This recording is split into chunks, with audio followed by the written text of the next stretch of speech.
Allez, au revoir. Ouais, il va aller manger les bonnes choses. Il va travailler un petit peu aussi, hein, mais s'occuper un peu de l'accueil des gens, je pense, et des ventes des tickets repas. Ah, c'est un bon petit menu. J'ai entendu, il m'a confié. Un plat de saison, hein, de Pierrot. Vous connaissez? Ah oui. Tout le monde connaît, non? Saucisse purée. Ouais. Saucisse purée et haricots blancs à la sauce tomate. Ah ouais, ça c'est. Alors souvent on fait ça allez, au profit d'associations, tout ça c'est assez vite prêt, cuit à l'avance, c'est bon. Alors maintenant on a par exemple des tomates qui sont plus très appétissantes pour manger crues comme ça. Vous faites une sauce avec ça. Vous avez encore des haricots blancs là, des secs là. Vous avez trop, vous écossez, vous cuisez ça, sauce tomate, et saucisse purée. Pour ceux qui ne veulent pas trop manger de viande, on diminue la portion de saucisse et on augmente la quantité de haricots. Hein. Comme ça, on a nos protéines quand même. Ah ouais, voilà. Voilà. Allez. Bon, là-dessus, on va quand même continuer plus sérieusement encore, avant de manger. Bon, comme chaque année, je vais un peu vous reparler des cultures sous abri. Donc, sous abri, bon, Ignace en a déjà un peu parlé. Bon, ça peut être, bon, bien sûr, la serre froide, couche ou tunnel. Et les cultures en automne et hiver. Donc, c'est tout à fait différent de ce qu'on fait l'été. Et alors, bon, moi je trouve que c'est vrai que la serre doit vraiment être utilisée tout le long de l'année, parce que rien que l'utiliser l'été pour les tomates, souvent on pense. On achète une serre, c'est pour les tomates. Hein. Souvent c'est ça. Alors lorsqu'on remplit tout ça de tomates année après année, bon, le rendement diminue. Alors, moi je conseille plutôt de subdiviser et de ne pas mettre des tomates partout, et de mettre des cultures autres que la tomate. Bon, il y a les poivrons, aubergines et tout ça. Bon, tout ça, ça peut subdiviser la serre. Et une fois qu'on a enlevé tout ça, ben, il y a encore place pour mettre autre chose. Hein. Parce qu'une serre, bon, c'est quand même par exemple, une serre, c'est un investissement quand même plus important. Bon, une couche, ça l'est moins, et un tunnel encore moins. Et alors, ça nous permet aussi d'être un peu moins dépendant du commerce. Donc, si on n'a plus de légumes dans son jardin, c'est vrai qu'il y a quand même certains légumes qui vont disparaître en pleine terre, mais on peut encore prolonger longtemps en serre certains légumes. Et pendant tout l'hiver, et j'ai déjà souvent montré des images des serres d'Albec, bon, surtout les serres.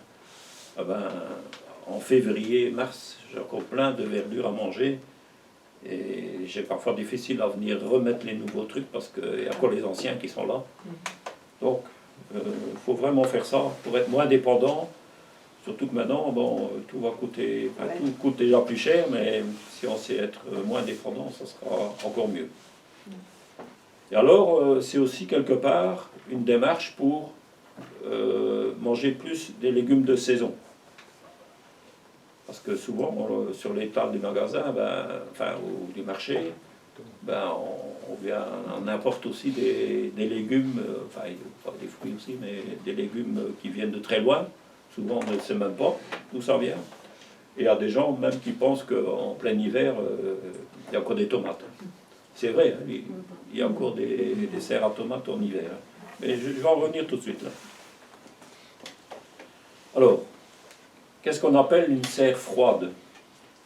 Donc ce qu'on appelle une serre froide, ici pour nous, pour l'amateur, c'est une serre sans chauffage ni éclairage. Alors je ne sais pas, vous avez peut-être entendu aussi à la radio tout récemment ici, qu'il y a des producteurs de tomates belges qui vont suspendre leur production de tomates pendant l'hiver à cause du coût de l'énergie.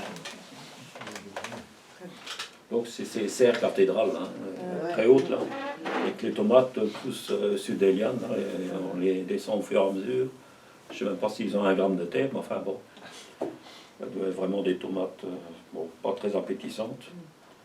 Beaucoup moins encore que celles qu'on récolte maintenant dans notre jardin, qui ont déjà moins de goût qu'au mois d'août. Hein, mais allez, c'est encore meilleur, les nôtres, que ceux-là. Ah ben, vraiment, parce que voilà, ils n'arrivent plus à payer le chauffage et l'éclairage. Ils devraient vendre leurs tomates beaucoup trop cher. Alors, il faut une pause. Comment? Il faut mettre autre chose. Hein.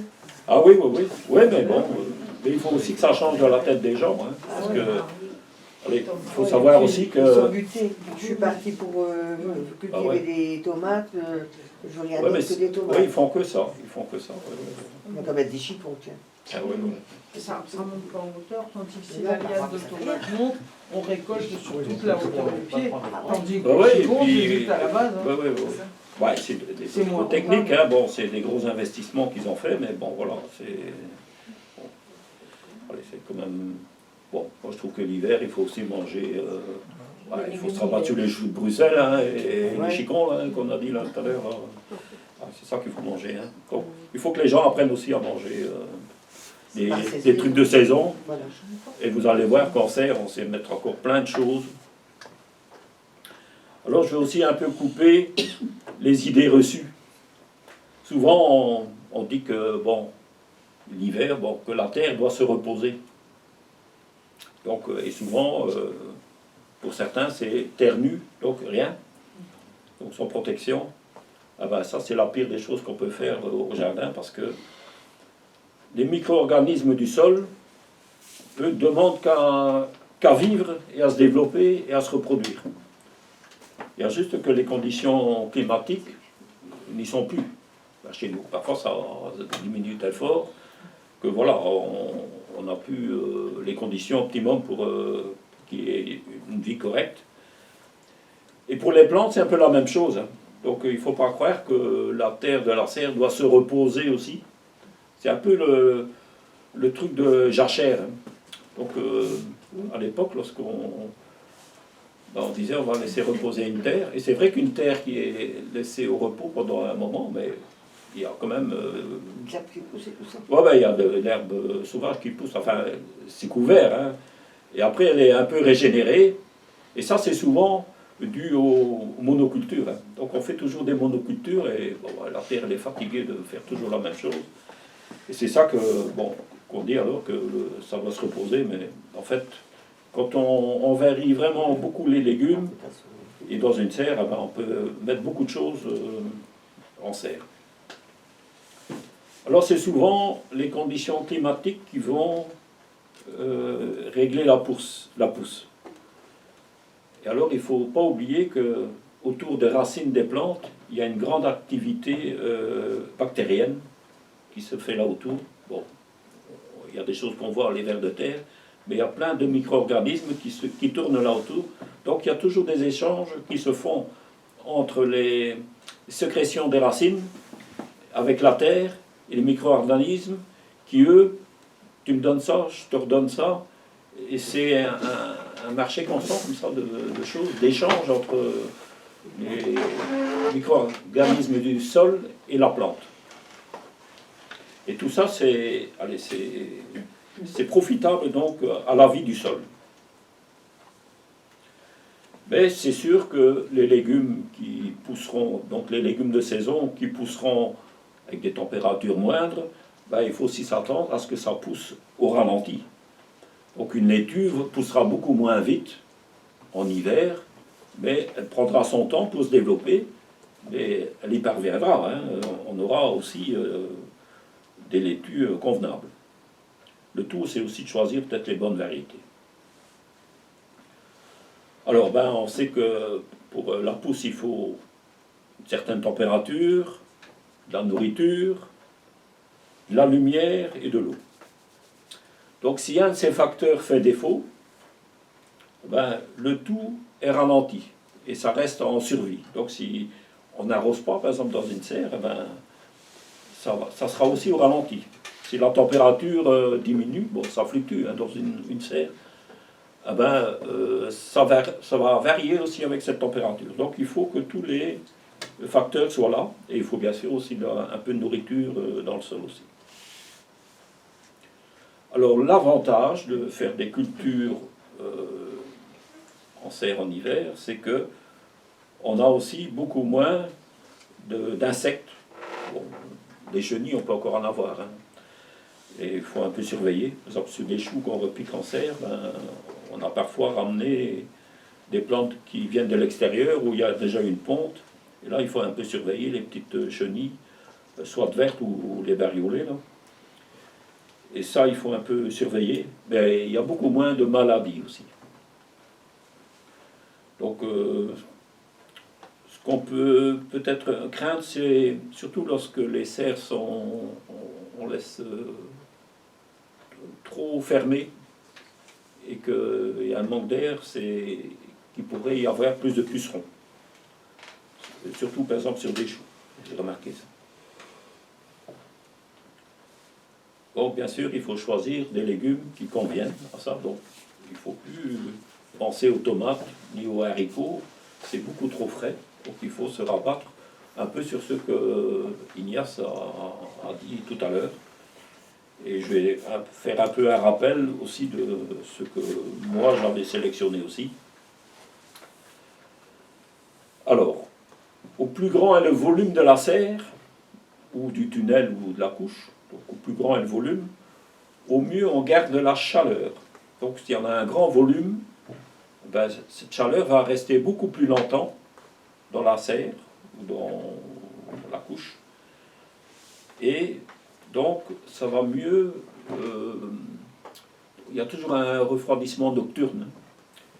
Et cette chaleur va atténuer la baisse de température, donc c'est favorable à la pousse du légume. Alors le type de recouvrement, de couverture, par exemple si c'est du plastique ou du verre, ben, contrairement à ce qu'on pourrait penser, ben, le verre laisse échapper beaucoup plus la chaleur que le plastique. Le plastique est plus isolant que le verre. Bien sûr, le verre, il est plus durable, puisque, bon, sauf la casse, autrement, ben, voilà, c'est quelque chose qu'on garde tout le long d'une vie. Le plastique, souvent, il faut changer une bâche. Ben, ceux qui ne sont pas de trop bonne qualité, c'est après 2-3 ans. Ceux de meilleure qualité, c'est 7-8 ans et même plus. Où, les serres d'abec, ils tiennent 10 ans, facilement, les bâches. Vous achetez où vos bâches? Ben, il faut aller. Ben, c'est pas le commerçant, il faut voir si les bâches sont traitées anti-UV. Donc, quand c'est anti-UV, ils tiennent beaucoup plus longtemps. Sinon, ça se fissure aux endroits où il y a les supports. C'est là qu'il y a une surchauffe et une concentration de la chaleur. Et quand on a des étés assez chauds comme on a, ben, les bâches souffrent beaucoup plus. Donc c'est surtout l'UV, le traitement UV, anti-UV. L'épaisseur, bien sûr, peut jouer aussi, mais bon, j'ai plus en tête, mais c'est une histoire de microns. C'est sûr que quand c'est plus fin, ben, c'est moins résistant, ça c'est sûr. Une adresse de vraiment une bonne en Belgique. Ben, Ouais, c'est moins cher qu'en France. je ne veux pas faire de publicité, mais bon, nous, nos serres viennent de Fil-Clair à Waregem, mais il y a d'autres marchands qui font... Allez, Comment ça s'écrit? Fil-Clair, F-I-L-C-L-A-I-R. Mais bon, je ne veux pas spécialement faire de la publicité, bon, c'est des professionnels, ils travaillent pour les amateurs et pour les professionnels. Non, Mais je suis sûr qu'il y a... Allez, en France, il y a aussi des vendeurs très valables, bon, en Wallonie aussi, voilà. Mais c'est voir que la bâche est de bonne qualité. On paye un peu plus cher, mais on est certain de la garder au moins 7 à 8 ans et plus. Ah oui, oui. Ils mettent aussi un petit mousse comme ça sur le tube à l'endroit où... Ouais. Mais je sais pas si ça marche bien, mais moi aussi... Ouais. C'est parce que le tube, le support, il chauffe. avec l'accumulation de la chaleur. Donc déjà, si on met un support blanc, à mon avis, ça chauffe moins. Donc si le tube il est blanc, mais bon, on le vend galvanisé, mais bon, voilà. S'il est noir, là, ça va chauffer à mort. Donc, là, il y a des gens qui mettent une protection entre deux, un petit mousse. Ils vont te demander des rouleaux en plus. On vend des rouleaux en mousse autocollant, bien pratique. Ouais, voilà. Donc Ça marche voilà, bien. ça c'est pour parer l'échauffement. Et les embouts autour des vis, en plastique, comme ça, avec le vent, il y a moins d'usure. Pour Ouais, l'ossature. normalement il ne peut rien avoir comme embout qui dépasse. Il n'y a que les tubes qui font support. Mais les raccords des ossatures, il y a bien une vis. Et donc, Ben, quand l'embout c'est en bien plastique. construit, non. La vis est à l'intérieur, pas à l'extérieur. Donc ouais, là, s'il y a vraiment la bâche qui frotte sur une vis, sur un truc comme ça, c'est pas normal. C'est une mauvaise conception ou bien un mauvais montage. Et normalement, non. Les supports doivent être lisses. Ça va se déchirer. Ah oui, oui, oui, oui, ah oui. Et la bâche est tendue quand même aussi. Hein, donc non, c'est vraiment... Souvent quand on a peut-être mal monté, hein, on a peut-être récupéré à gauche et à droite et on a mis un boulon au lieu d'une soudure qui a cassé. Ben alors là, ouais, c'est pas le truc qui est conçu dès le départ, ça. Alors, au niveau de l'aération, ben, même en hiver, il faut aussi aérer une serre. Pourquoi? Pour éviter les condensations et les moisissures. Donc moi j'ai constaté par exemple que même des semis de mâche qui ne sont pas spécialement sensibles aux moisissures, ben, si vous laissez votre serre fermée, ben, il y a toutes des petites taches qui viennent dessus et c'est des petites moisissures. Et dès que vous aérez, il faut aérer anticipativement, hein, ben, vous n'avez pas ce phénomène-là. Donc c'est vraiment des condensations et des points de... Ouais, c'est plutôt des moisissures qui se développent parce qu'il y a trop d'humidité et un manque d'aération. Hein. Alors, pour l'arrosage, donc bien sûr en hiver il y a moins d'évaporation. Ben alors, au moment où on enlève ces plants de tomates, maintenant en octobre, c'est à peu près le moment. Bon, chez moi, j'ai déjà enlevé tous mes tomates. Ce qui restait, j'ai mis dans des cajots. Voilà, ils commencent à colorer, donc d'autres moins. Bon, voilà. On arrache les plants de tomates. C'est alors qu'il faut vraiment arroser beaucoup.